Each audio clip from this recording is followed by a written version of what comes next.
L'histoire que je vais te raconter aujourd'hui, là, c'est patra, pitri, pitri, patra, c'est pata, pata. La fille qui nous raconte son histoire dit que elle veut que je raconte l'histoire là pour que les jeunes filles là, elles n'ont qu'à prendre conscience. Voici l'histoire de la fille. La fille, c'est la fille d'un magistrat. Son papa travaille au tribunal.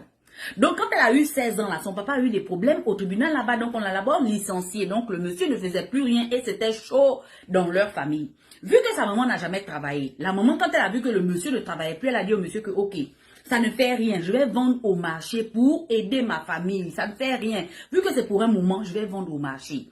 Donc, la maman a commencé à vendre au marché. Elle a commencé à vendre des marchandises. Donc, elle a pris la petite fille de 16 ans là. Elle a dit à la petite fille que, bon, allons, je vais te montrer là où on vend les choses en gros. Quand je vais t'envoyer aller payer en gros là, tu pars payer là-bas et puis tu viens me donner. La petite a dit oui. Quand la petite partait maintenant payer les choses en gros, elle a rencontré un gars là-bas qui l'a dragué. Le gars, c'est un fumeur. C'est-à-dire que le gars prend poupou nampou. Le gars prend le banc. Il prend le yatata. C'est ce que le gars là prend. C'est un drogué. Il boit, il fume, il est impoli. Peut-être même c'est un braqueur. Donc c'est comme ça qu'il a commencé à draguer la petite là. Il dit non, je t'aime et tout. La petite a accepté. Les deux ont commencé à se voir. Ils ont commencé à sortir ensemble. Jusqu'à un moment, le travail du papa de la petite là, ça allait maintenant. Donc le papa a dit à sa femme que ça va maintenant dans mon travail. J'ai repris mes fonctions. Ne partez plus vendre. Revenez à la maison vous asseoir. Donc c'est comme ça que la dame est revenue à la maison. Il ne partait plus au marché. La petite aussi, bon, comme il ne partait plus au marché, elle a coupé les ponts avec le gars en question. Quelques temps plus tard, vu qu'elle était au lycée, elle décide un après-midi de partir rendre visite au gars dans le ghetto où le gars l'habitait. Le gars dit que, ah, ma petite go, c'est comment?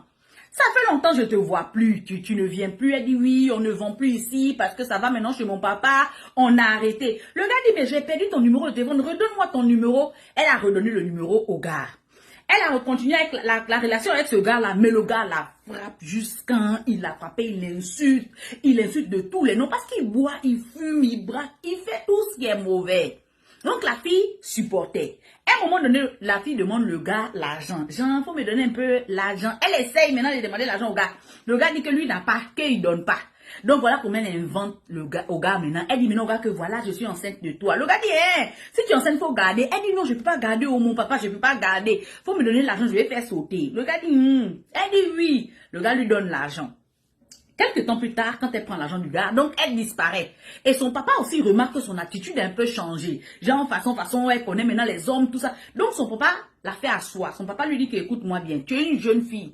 Les fréquentations, tu dois faire attention à tes fréquentations. Tu dois faire très attention. Occupe-toi de ton école. Donc son papa l'a lavé le cerveau de tel point qu'elle a abandonné le gars voyou là. Elle a laissé tomber, elle a même changé de numéro de téléphone. Un jour en ville, peut-être un an ou 2 ans plus tard comme ça, elle rencontre le jeune gars en ville. Le gars n'a pas changé. Toujours gens sales. Tu vois les démarches des voyous. Il est là, toujours elle est babouche, bizarre. Le gars est là, le gars reconnaît sa petite go. Il dit à la petite go que, mais toi, il y a quoi? Toi, tout le temps, tu disparais. Chaque 1 an, 2 ans, tu disparais dans ma main. Il y a quoi même? Ton numéro ne passe plus. Redonne-moi ton nouveau numéro. La fille encore a donné. Le gars a dit, cette fois-ci, je vais t'inviter. On va partir à la plage, dans les maisons qui sont à la plage, là-bas, là. On va aller là-bas, on va partir passer le week-end avec mes amis. La fille a accepté. Elle a donné le numéro au gars.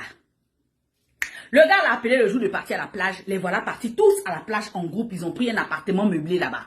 Donc quand la fille, elle a enlevé son haut et tout, elle était en bikini. Le gars remarque une petite cicatrice. Parce que la fille, on l'a opérée de l'appendicite. Donc quand ils ont opéré, ils ont quand même laissé une bonne cicatrice. Le gars dit à la petite que, ta cicatrice là vient d'où? Moi je te connais, tu n'avais pas cette cicatrice. La petite commence à inventer où? Elle dit oui, tu te rappelles quand tu m'avais donné l'argent pour faire sauter là, non?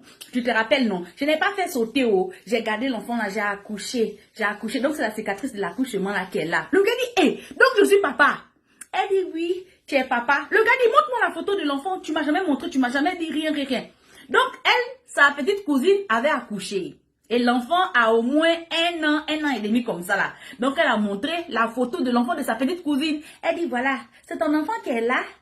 Le gars dit ah bon, donc moi super et puis tu me dis pas. Elle dit non, c'est parce que j'avais peur et puis c'est mes parents qui gardent l'enfant. Elle est en train de dire ça inconsciemment parce qu'elle est en train de jouer son love. Elle avec son gars, ils sont à la plage, ils ont un peu bu. Donc voilà, elle veut se jouer genre une grande fille, mère. C'est de ça qu'elle est en train de penser. Mais elle ne sait pas, c'est que le gars maintenant est en train de penser à son tour. Donc à chaque fois le gars l'appelait maintenant, mais il faut me montrer chez toi, je vais venir voir mon enfant.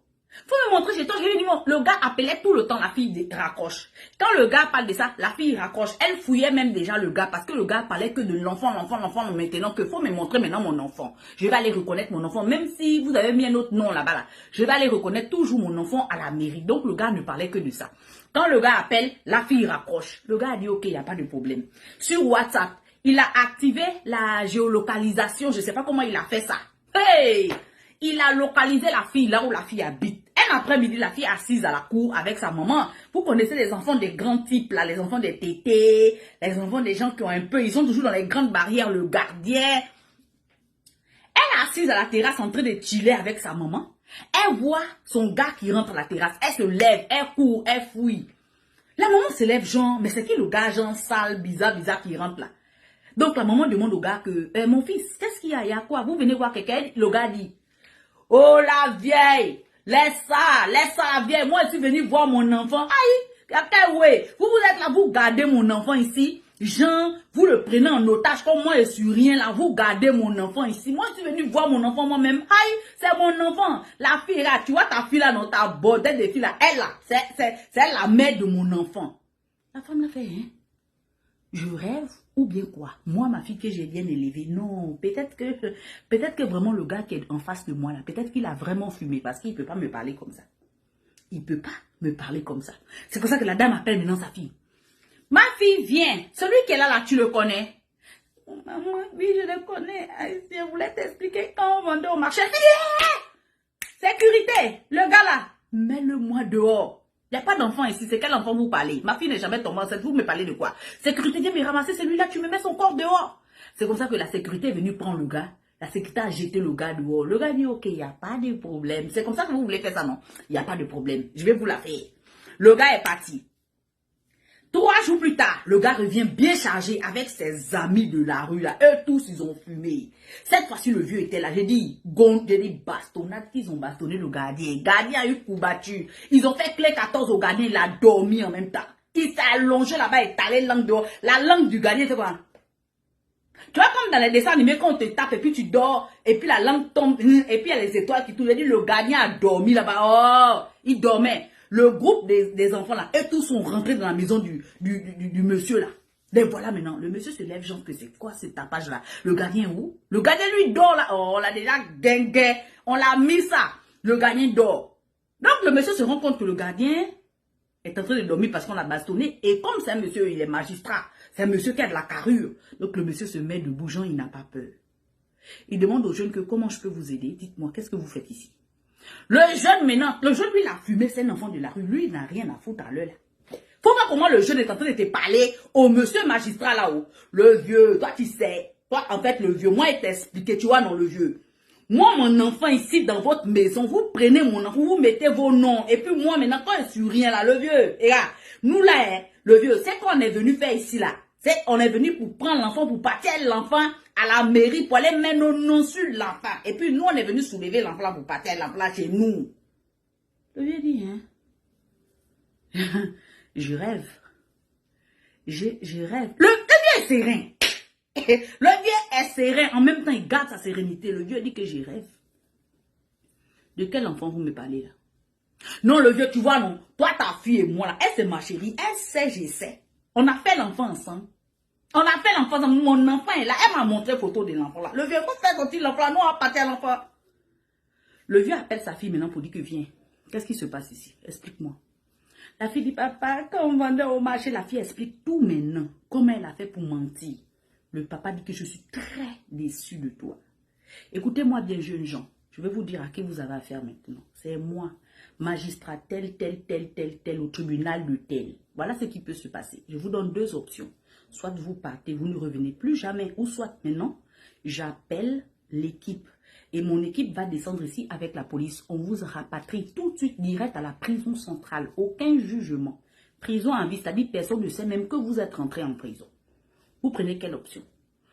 Les gars, non, donc c'est là, toi tu es une menteuse, toi tu vas me faire avoir les problèmes avec ton papa, toi tu vas me mentir, tu prends photo de quelqu'un des autres, tu vas venir me mentir, tu vas... Le vieux dit, hey, c'est pas chez moi. Allez, vite fait. Les gars ont des guerpis de là, vite. Le papa dit à sa fille que je suis très déçu de toi. Plus jamais j'aurai confiance en toi. Et la fille est en train de demander pardon à son papa jusqu'à présent. Le papa ne l'a jamais pardonné de ça. Il a même arrêté d'avoir confiance en elle. Voici l'histoire.